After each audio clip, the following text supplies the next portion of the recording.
I always knew there was something wrong with my mom's family. Growing up, whispers floated from the kitchen late at night, words like cursed, never safe, and bloodline. My mom would go pale when I asked about her parents, muttering, some things are better left alone. But now she was gone, and I was left with a letter. A single, yellowed envelope with her handwriting. Go to the house on Hollow Creek Road. Find your roots. Face them. I drove for hours through winding roads, the night pressing against my car like a living thing. Trees clawed at the windshield, branches scraping as if warning me to turn back. By the time I reached the house, the moon hid behind clouds, leaving only darkness. And there it was, a crumbling Victorian mansion, its windows like hollow eyes staring into my soul. I stepped out, and the front door swung open by itself. Figures emerged from the shadows, pale, hollow-eyed, wearing torn old-fashioned clothes.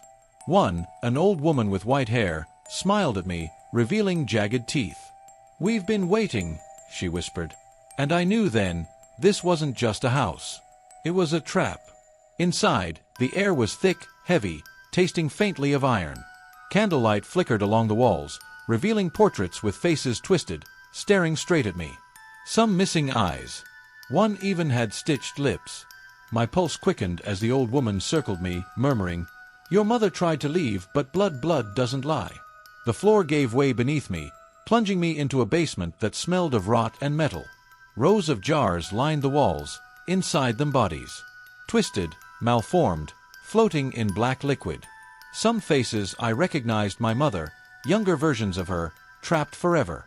I wanted to scream, but the sound caught in my throat as a figure reached toward me with impossibly long fingers, pressing against my forehead. Visions flooded my mind, me mother running as a child. Shadows chasing her, screams echoing in the forest. I stumbled back into the hallways, the mansion, twisting doors appearing and disappearing, shadows whispering my name, urging me to join them. The dining room froze in my path, plates crusted with dried blood, claw marks gouged into the wood. And sitting there, my mother, hollow-eyed, a silver knife in her hand, smiling like something I could never forget. "You finally came," she hissed. "Now it's time for your initiation." I had no choice. The ritual circle glowed red beneath me, the old woman chanting with the family surrounding me, black shadows writhing from the floors and walls. I could feel the curse coursing through my veins. My blood wasn't my own anymore, it belonged to them, to the shadows, to the bloodline. Desperation made me act. I grabbed a shard of glass, swinging at the shadows, feeling them dissolve into black smoke with each strike.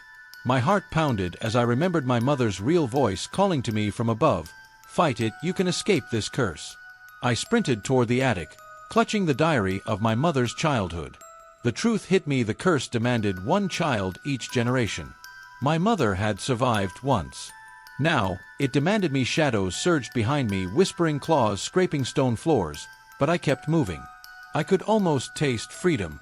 In the attic, her ghostly figure appeared, guiding me.